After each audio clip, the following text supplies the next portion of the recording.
खेड तहसीलदारांना तुम्ही खंडणी मागितली या प्रकरणावर तुमच्यावरती गुन्हा दाखल झाला आहे। नक्की काय प्रकरण आहे? तुम्ही तहसीलदारांकडे 10 लाखाची खंडणी मागितली का? सर्वप्रथम मी खेड तहसीलदार मॅडम यांचा खंडणीखोर या स्वतः बनवून यांचा जाहीर निषेध करतो।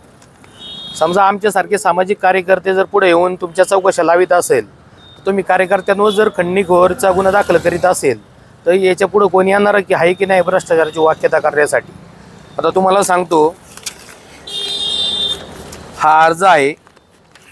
विषय विनंती अर्ज करतो की मी गाव मोजेवाडा या ठिकाणी रहिवासी असून सदर मला माहिती मिळाली कुठलेही पुरावे न देता माननीय तहसील कार्यालय राजनगर तालुका खेड या ठिकाणी 10,000 रुपये घेऊन 1 तासात रेशन कार्ड दिले जाते। या गोष्टीची पडताळणी मी स्वतः केली असता संबंधित सरकारी अधिकारी नंदन सुनील किसन यांच्याकडून मला सांगण्यात आले 10,000 रुपये एजंटमार्फत सांगण्यात आले 10,000 रुपये द्या, मी तुम्हाला 1 तासात आतमध्ये रेशन कार्ड काढून देतो। त्यांनी हेही मला सांगितले की आमच्याकडे पोतेभर रेशन कार्ड आहेत, अजून कोणाला लागले तर आम्हाला सांगा। अशा प्रकारे सरकारी अधिकाऱ्यांचा कारभार चालू आहे।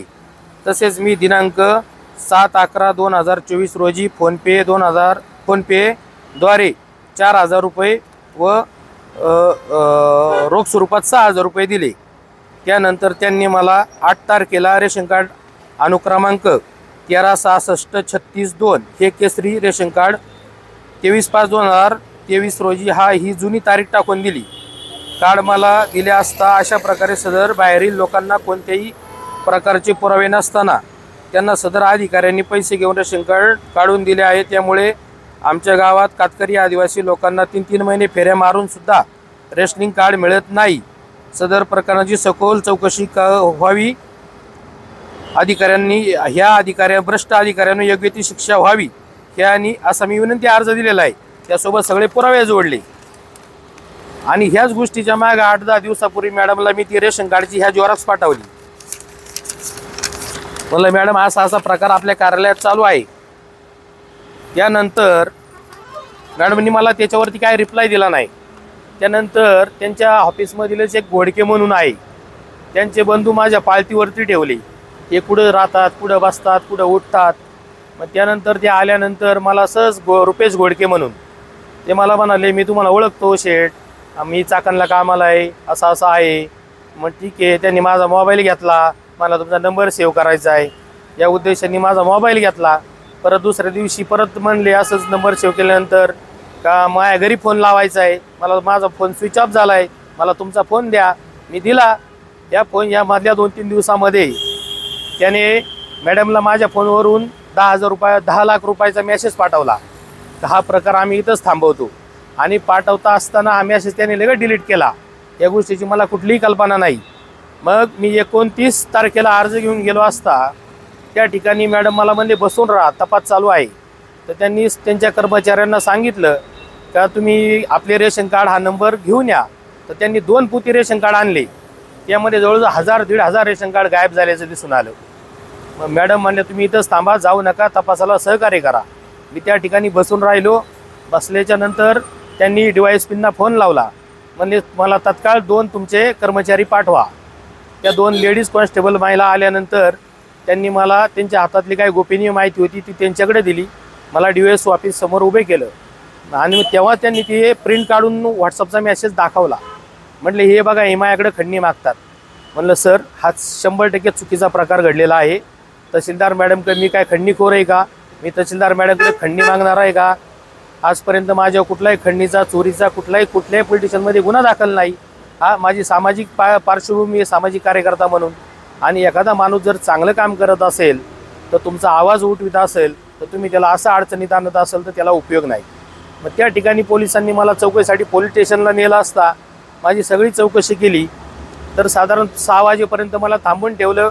माझ्यावरती 110ची कारवाई करून मला समज बजावण्यात आला का कुठं काय आरडाओरडा करू नका, त्या कलमा आधारेची काय असेल ते।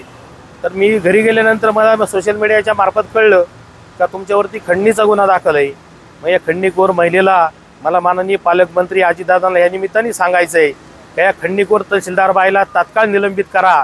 असे जर गोरगरिबांचे प्रश्न उचलणारा एखादा कार्यकर्ता तयार होत असेल तर ही बाई असे गुन्हे दाखल करीत असेल तर काही याच्या पुढे येऊन बोलणार आहे की नाही, त्याचपर्यंत तपास चालू असताना ज्यांचा त्यांनी आदल्या दिवशी डंपर आणला होता ते विजय शर्मा म्हणून त्या ठिकाणी आले होते. त्यांना बाईंनी उठून मुजरा केला, या शर्माजी या म्हणजे खनिज उत्खनन करताना रात्री डंपर पकडलाय, सकाळी तो माणूस न्यायला येतोय आणि त्या माणसाला इतका रिस्पेक्ट ही मॅडम देत असेल आणि आमच्यासारखा कार्यकर्ता सामाजिक कार्याचा किंवा वारसा घेऊन पुढे जात असेल तर आमच्यावरती खंडणीचे गुन्हे दाखल होत असेल तर पोलीस सुद्धा मला म्हणले आता आमचंही चालत नाही, मॅडम ऐकत नाही. ठीक आहे, मी कायदेशीर मार्गाने त्याला जामीन देईन, बेल घेईल, पण ह्या मॅडमचा इथून पुढे माझा लढा संघर्ष आयुष्यभर चालू ठेवीन. घरा अर्ज दिला आहे, मग तुम्हाला रेशन कार्ड कसं मिळालं 1 दिवसात काय? आता सांगण्याचं तात्पर्य आहे का मी 2-4 वर्षापूर्वी तलाठी कार्यालयाचा उत्पन्नाचा दाखला घेऊन, तहसीलदाराचा उत्पन्नाचा दाखला घेऊन, ॲफिडेविट देऊन मला अद्यापही ते म्हणले पोस्ट रेशन कार्ड येईन, पण आलंच नाही. जवळजवळ 10 वर्ष होऊन गेली. मग मी आता परत मला मध्यंतरी थोडं कुटुंब विभक्त रेशन कार्ड करायचं होतं, तर मी ही कटपट करत असताना मला गुंजाळ म्हणून एक एजंट भेटले, तेव्हा आवडचे आहेत. हां, तर ते मला बोलले बा एवढे कुठाने करिस्तवर 10,000 रुपये दिले, तर नंदकर साहेब आहे माझ्या ओळखीचे आहेत, तुम्ही पैसे द्या, 1 तासात तुम्हाला रेशन कार्ड आणून देतो. मी पण म्हटलं जाऊ द्या मरू द्या, आता एवढे कुठाने करिस्तवर भेटते तर घ्या. तर मी घेतल्याच्या नंतर म्हणजे ते पैसे त्यांना दिले, ऑनलाईन 4,000 पाठवले, 6,000 रुपये एजंटला दिले, 2,000 2,000 असे 2-4 दिवसामध्ये. आणि मला त्यांनी 8 तारखेला रेशन कार्ड दिलं. 7 तारखेला मी पैसे पाठवले फोनपेला. 8 तारखेला मला रेशन कार्ड दिल्याच्यानंतर त्याच्यात मला अशा चुकी निदर्शनास आल्या की माझ्या मिसेसचं नाव आहे सोनाली महेश नेहरे, त्याच्या होतं स्नेहल महेश नेहरे, आणि वयामध्ये डिफरन्स होता, मुलांच्या वयामध्ये, माझ्या वयामध्ये, पत्नीच्या वयामध्ये. मी म्हटलं हे दुरुस्ती करून आणा. त्यांनी दुरुस्ती व्हाईटनर लावून करून आणलं. म्हटलं हे व्हाईटनर लावली तर रेशन कार्ड हा मुख्य पुरावा धरला जातो, हे चालत नाही. तर चालत नाही म्हटल्याचं ते म्हणले मग आता आमच्याकडली रेशन कार्ड संपलेत, आता काय मिळणार नाही. ठीक आहे म्हणलं, मी तहसीलदार मॅडमला याचे फोटो पाठवतो. ते म्हणले बिंदास पाठवून द्या. म्हणून मी पाठवले आणि मग पाठवल्याच्या नंतर हा पुढचा प्रकार सगळा घडला.